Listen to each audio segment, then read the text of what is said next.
The moment I heard her words, my chest felt like it had been hollowed out. "You're replaceable," she said, smirking as if it were nothing more than casual gossip.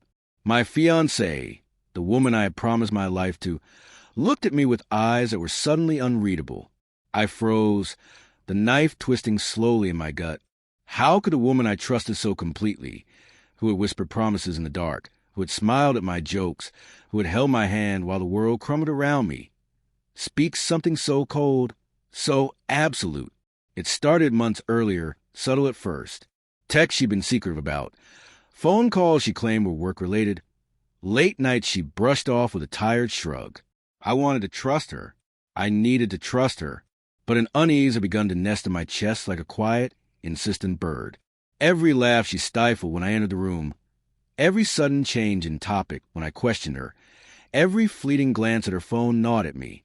I hated the suspicion, hated how it made me feel small, paranoid, weak. But part of me refused to let the thought go. That evening, I came home early from a long, grueling day at the office. The kind of day that left your bones aching and your mind frayed, desperate for comfort. I had pictured us sitting together, maybe laughing over something trivial, maybe just sharing silence. But the living room was empty. The lights were dim, and her perfume lingered faintly, sharp and unfamiliar.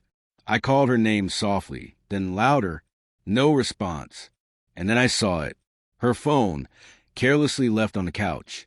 A message preview flashed across the screen. "Can't wait to see you tonight, face blowing a kiss," signed with initials I didn't recognize. I felt a rush of heat, sharp and overwhelming, spreading from my chest to my face. I sat down slowly, trying to calm the storm of thoughts spinning in my mind. I wanted denial.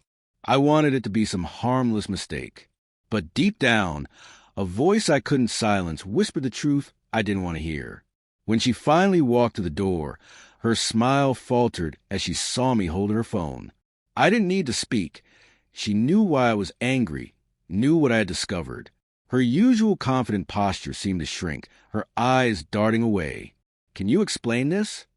I asked, my voice barely more than a tremor, yet laced with steel. She hesitated, and in that hesitation, I understood everything. "It's nothing," she said, voice tight. "It doesn't mean anything." "It doesn't mean anything?" My own disbelief echoed in the quiet room. "Do you know what it feels like to hear you're replaceable from someone you love? To see that smile directed at someone else, at the exact moment it should be mine?" Her face twisted, half in anger, half in shame. It's complicated," she muttered, unable or unwilling to meet my gaze. I wanted to scream. I wanted to crumble. But I didn't. Instead, I let the weight of realization settle over me, letting it burn through every layer of trust one had so carefully built. My hand shook slightly, but my voice was steady. "You think I'm replaceable," I said softly, "but I'm not here to beg. I'm here to choose for myself, and I choose not to be hurt by this any longer." She stared at me, eyes wide, and for the first time I saw fear.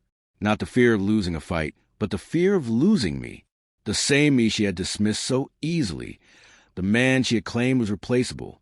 I didn't shout, didn't throw things, didn't accuse beyond the truth I held in my hands. I simply left the room. Every step I took felt like a small reclaiming of the dignity she had tried to strip away. I didn't need a confrontation. I didn't need drama. What I needed was clarity, and for the first time, I had it.